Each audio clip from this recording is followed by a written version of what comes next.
Et bonjour à tous, bienvenue dans ce nouvel épisode de Hong Kong Connexion, épisode 160 je crois, si je me trompe pas, ça commence à faire.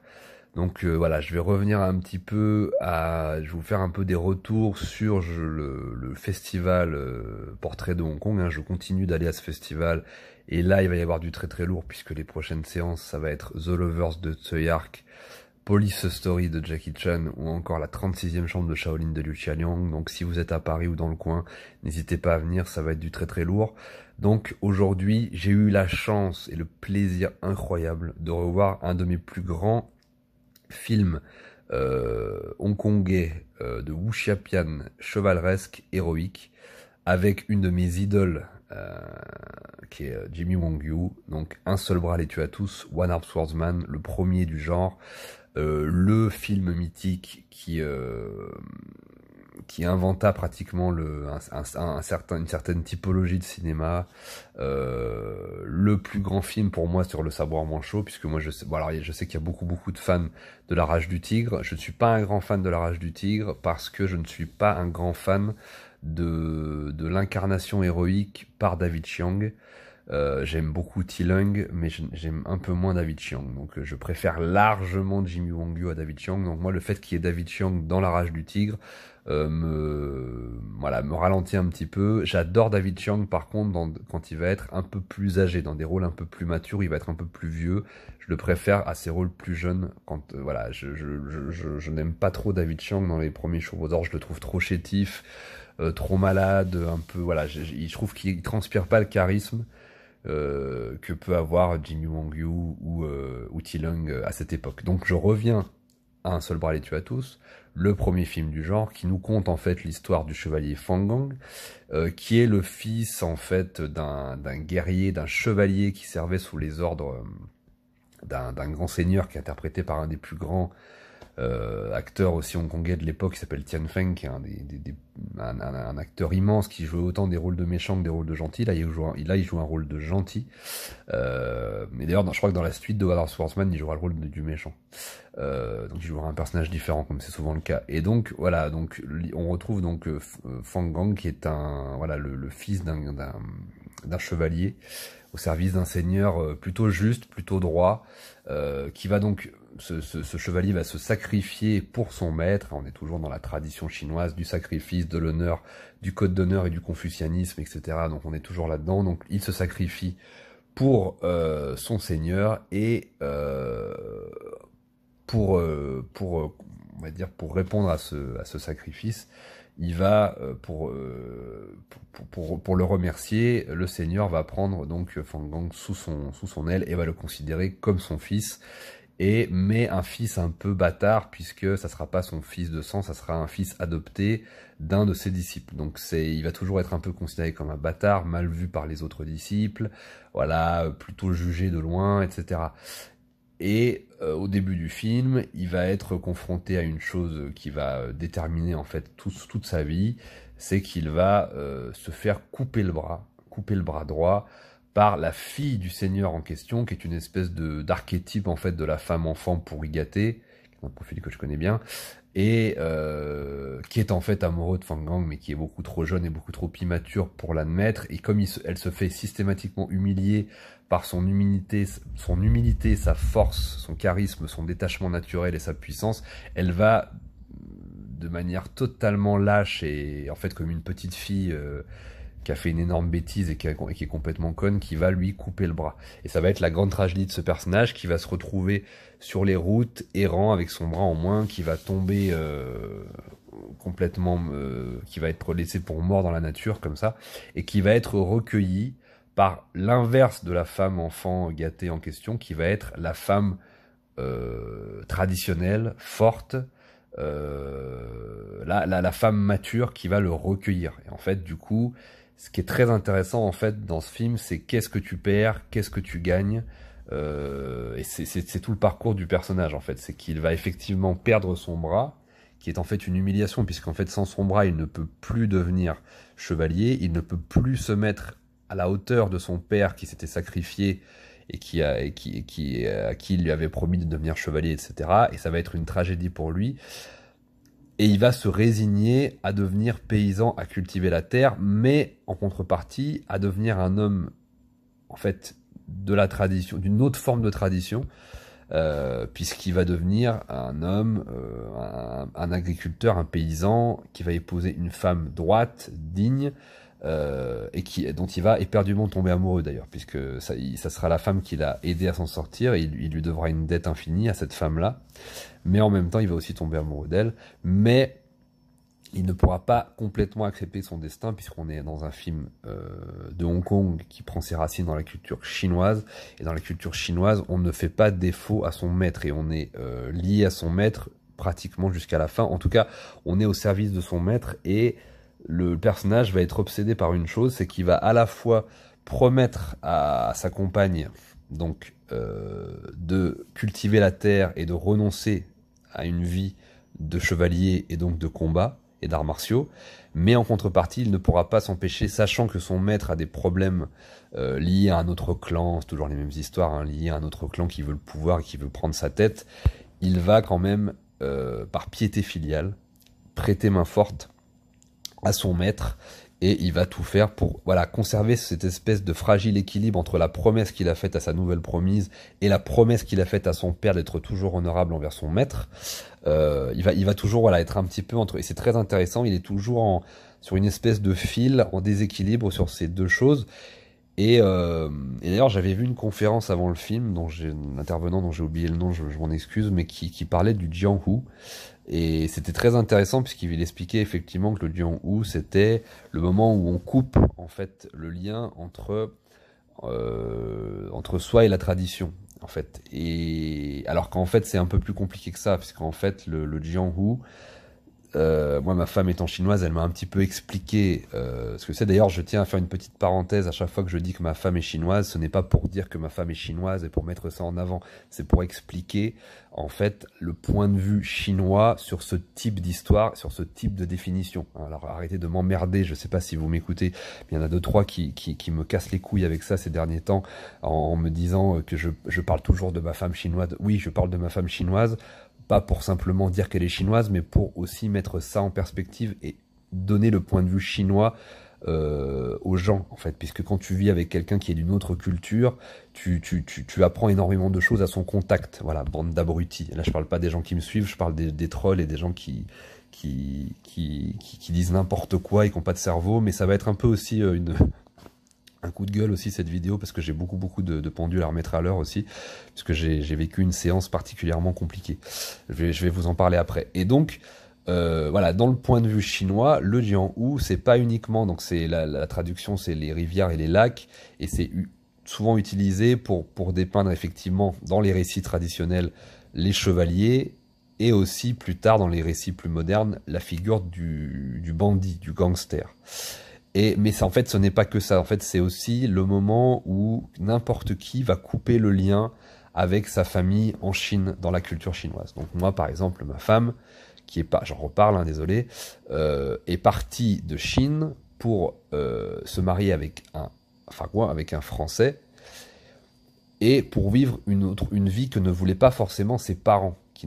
Voilà, donc elle va être finalement elle aussi dans le Jianghu, puisqu'elle va être un peu sur elle va dériver, elle ne va pas être sur le chemin, elle va aller en dehors du chemin, se perdre sur un autre sentier, mais elle va retrouver autre chose à côté, mais qui n'est pas le Jianghu, enfin qui est justement, oui pardon, qui est le Jianghu. Donc c'est le fait de se retrouver au bord du chemin, pas sur le chemin, mais en dehors du chemin et au bord de la rivière, donc ça veut dire ailleurs, en dehors, non pas de la société, mais en tout cas en dehors de la piété filiale et de la société traditionnelle, de la pure tradition chinoise. Donc c'est plutôt ça. Donc il y a effectivement les chevaliers, il y a effectivement les gangsters, mais il y a aussi n'importe qui quitte la Chine ou qui quitte son foyer familial et qui va faire autre chose. Donc en fait, plein de gens sont dans le Jianghu aujourd'hui sans forcément le savoir, ou en le sachant plus ou moins quand ils sont chinois. Voilà, ça c'était la parenthèse culturelle. Voilà. Et donc, ce qui est intéressant finalement, c'est ça, c'est que le personnage de Fang Gang, il est toujours à mi-chemin entre une forme de tradition purement chinoise de piété filiale confucéenne, qui va finalement, où il va aller le plus loin possible jusqu'à la fin du film en sauvant son maître, mais en même temps, il va revenir à une forme de tradition, mais qui est dans le Jianghu, puisqu'il va errer avec sa femme paysanne et avec qui il va cultiver la terre et avoir une vie traditionnelle, mais un autre type de vie traditionnelle. Donc c'est très très très intéressant à ce niveau-là, et le film est très très puissant à ce niveau-là. Il y a cette interrogation entre, voilà, qu'est-ce que je choisis d'être? Est-ce que je dois être un mari aimant qui vit une vie simple, mais puissante et riche, ancrée dans la terre, etc. Ou alors une vie de sacrifice, de chevalier, de guerre, etc. C'est très très très intéressant. Et c'est vraiment un pur film de guerrier, un pur film de héros et un pur film de chevalier. C'est très très intéressant. Et c'est pour ça que moi je le place beaucoup plus loin dans mon cœur que dans La Rage du Tigre. Et avec à la fois La Rage du Tigre, c'est beaucoup plus bestial et beaucoup plus sanglant, mais en même temps beaucoup plus ambigu dans le rapport du héros avec cette espèce un peu, alors parfois d'homosexualisme non assumé de chez Chang-Chi. Moi qui m'intéresse et qui me parle beaucoup moins. Moi, j'y vois pas forcément que de l'homosexualité chez Chang-Chi, mais ça, c'est un autre débat. Voilà, c'est quelque chose. Voilà, un autre type de d'émission qu'il faudrait faire effectivement à un autre endroit. D'ailleurs, je vous invite à aller sur la chaîne du Beau Parleur, qui en parle très très bien de ça, qui a invité Arnaud récemment et qui en parle très très bien. Et voilà, donc le film est magnifique. Il dépeint effectivement des sentiments naïfs, qui est encore plus amplifié dans le cinéma de Hong Kong, puisque le cinéma de Hong Kong puise dans les sources traditionnelles du héros traditionnel, mais par le biais de l'opéra de Pékin et dans la manière et dans le jeu d'acteur, amplifie systématiquement toutes les émotions, donc la tristesse, la joie, le drame, la bestialité, la sauvagerie, tout est extrêmement exagéré. Donc en fait, de notre point de vue, si on connaît pas trop ce cinéma-là, on a tendance à s'en moquer. Et c'est exactement l'expérience que j'ai fait dans la salle, et ça a été une immense souffrance pour moi, puisque moi j'assistais, quelqu'un qui connaît bien ce cinéma, qui est le cinéma de Hong Kong, à une grande œuvre chevaleresque, épique, sentimentale, romantique, mais dans le sens le plus noble du terme, certes qui peut paraître un peu naïf à nos yeux, mais moi qui connais très bien, eh ben, j'ai pas du tout été déboussolé par ça et je ne m'en suis pas moqué. Mais je vous promets, et j'avais envie de tarter tout le monde dans la salle, voilà, quasiment tout le monde était mort de rire à chaque putain d'intervention. Dès qu'il faisait une allusion sur son bras, dès qu'il y avait des scènes d'amour comme ça un peu trop premier degré. En fait, le problème c'est que je me suis rendu compte à quel point j'étais un putain de dinosaure, à quel point je n'étais plus du tout en phase avec le monde dans lequel je vivais, et à quel point ce monde était devenu cynique, moqueur, et où tous les grands sentiments en fait épiques, héroïques et chevaleresques ont quasiment disparu, et aujourd'hui on s'en moque. Et c'est très intéressant, parce que là, c'est facile, c'est un film de Hong Kong, les sentiments sont exacerbés, donc forcément, c'est facile de s'en moquer, c'est très simple.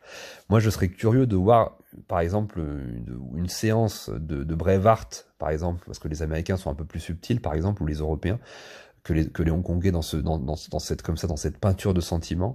Ce serait très intéressant de voir Braveheart dans 10 ans, avec ce type de public, et de voir si ça ricane. Et je pense que ça va ricaner.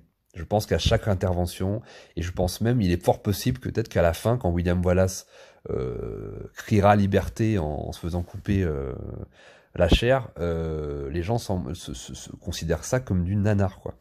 Et ça a été, alors moi je suis pas naïf, hein, je sais exactement ce que le monde devient, la perte d'âme et la perte de sens des gens d'aujourd'hui, mais y assister de manière, quand on va voir un film comme Un seul bras les tue à tous, moi je suis vraiment même si je suis pas un aficionados du wuxiapian, hein, c'est pas forcément, mais dans chaque wuxiapian il y a cette essence chevaleresque, romantique, héroïque, épique, mythologique, qui à chaque fois me touche quand même, systématiquement. Je rentre pas forcément dans toutes les œuvres, mais il y a systématiquement ça en fibre, comme les grands péplums, les grands Shambara, les grands films de KPDP, les grands westerns, etc. Il y a toujours ce souffle épique.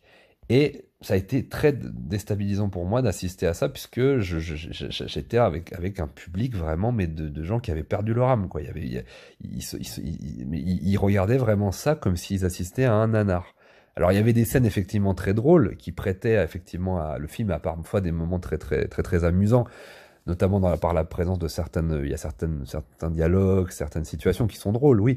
Mais là, ce qui m'a frappé, c'était qu'il rigolait à des moments où moi j'étais emporté au niveau épique et au niveau émotionnel et au niveau et ça ricanait, ça rigolait. Et ça rigolait vraiment comme des gens qui ont perdu ce substrat et cette et donc ça a été très déstabilisant pour moi et je déteste faire ce genre de séance. J'essaye vraiment de faire abstraction du public à ce moment-là, mais c'est très difficile parce que tout le monde rigole en même temps. D'ailleurs, ce qui m'a rassuré, c'est que quand même quand je suis sorti, il y avait des mecs qui parlaient entre eux et qui, comme moi, ne comprenaient pas pourquoi ça rigolait à certains moments. Mais il paraît qu'il y a des gens qui ont fait l'exercice de beaucoup de films hongkongais, notamment des films comme The Killer. Hein. The Killer, on est typiquement dans un film comme The Killer. John Woo, Chang-Che, John Woo étant l'élève de Chang-Che. Et il a amené le wuxiapian à un niveau moderne en modernisant le wuxiapian. Et donc c'est le même type de film en fait. Et d'ailleurs, The Killer, c'est aussi un héros traditionnel qui perd, enfin qui va faire perdre, on va dire quelque chose à quelqu'un qui va rattraper ses erreurs. Ça, on est vraiment quasiment la même typologie de film, et il paraît que les gens qui ont vu The Killer en salle, les gens se marraient, etc. Donc déjà à l'époque. Aujourd'hui, je vous raconte pas à quel point c'est encore pire. Donc c'était assez catastrophique à ce niveau-là. Malgré tout, voilà, malgré cette espèce de relativisme et cette espèce voilà, de fin de connexion avec ce type de récit, qui me désolent, mais qui en même temps font partie du cycle, donc c'est tout à fait normal. J'ai passé un très bon moment. C'est un film c'est peut-être un de mes films préférés de Chang-Che. Le film a été réalisé à la fin des années 60, je crois 67, 68. J'aime aussi beaucoup la suite, Le Bras de la Vengeance, qui là, lui, va être beaucoup moins profond, beaucoup plus pulp, avec toujours autant de massacres mais là, ça va être beaucoup plus pulp. Le deuxième, on retrouve Fang Gang, qui va vraiment être un héros d'action type voilà, on n'est pas dans la profondeur du premier. Et puis évidemment, il est porté par Jimmy Wong Yu, qui est un de mes acteurs hongkongais préférés, pardon, dont je vous ai beaucoup parlé sur ma chaîne déjà. Donc il y a vraiment tout pour être voilà, le grand seigneur est interprété par Tien Feng, qui est un de mes acteurs préférés. Mais voilà, dans le jeu d'acteur, dans les bons sentiments, dans les trucs, il y a quelque chose de très exagéré, mais à la fois de très premier degré dans la manière dont ils sont abordés. C'est-à-dire que c'est très exagéré au niveau de la manière de le jouer, mais très premier degré dans la peinture de ce que ça veut raconter. Et ça passe pas. Ça, c'est quelque chose qui passe plus du tout aujourd'hui. Les gens voient vraiment ça comme du nanar. Donc voilà, c'est dramatique, mais c'est le drame nécessaire du siècle. En tout cas, voilà, Un seul bras les tue à tous, chef-d'œuvre de Chang-Che. Moi, je suis pas, pareil, un aficionados de Chang-Che, mais c'est quand même... Et d'ailleurs, plus je vieillis, plus j'aime les œuvres de Chang-Che. C'est vrai que plus je vieillis, et plus, en fait, ce qui m'intéresse dans le film d'arts martiaux ou dans le film d'action, ça va beaucoup plus être finalement la peinture héroïque que l'action en elle-même.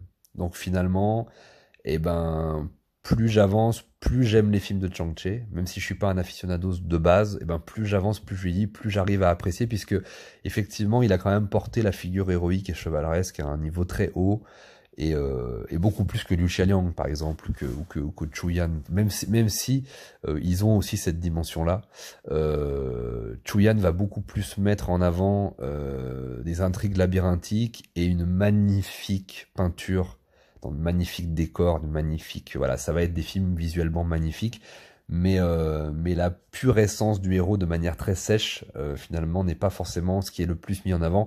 Et Liu Xiaoliang va vraiment mettre en avant, par exemple, la pureté des arts martiaux, même s'il y a un grand sentiment héroïque, c'est quand même d'abord le spectacle qui prime, mais où l'art martial est parfaitement respecté dans sa gestuelle et dans son mouvement. Dans les films de Chang-Che, qui vont être beaucoup plus secs, beaucoup plus sanglants, beaucoup plus avec des aspects presque un peu bis par moment, il y a quand même l'essence du héros qui est de plus en plus visible pour mes yeux d'amateurs de la Golden Harvest. Et voilà, disons que voilà, je vais mettre le substrat héroïque bien avant le spectacle. Et c'est ce qui me fascine énormément dans des films comme Vengeance, qui sont par ailleurs magnifiquement réalisés, hein. Et dans des films comme Un seul bras les tue à tous, dans des films comme Le Retour de l'Hirondelle d'Or, Duel sauvage, même La Rage du Tigre, effectivement, qui est quand même un film magnifique, etc. Donc voilà, Je vous laisse là-dessus. Un seul bras les tue à tous. Soyez des héros, soyez des chevaliers et n'écoutez pas les médisants. À bientôt.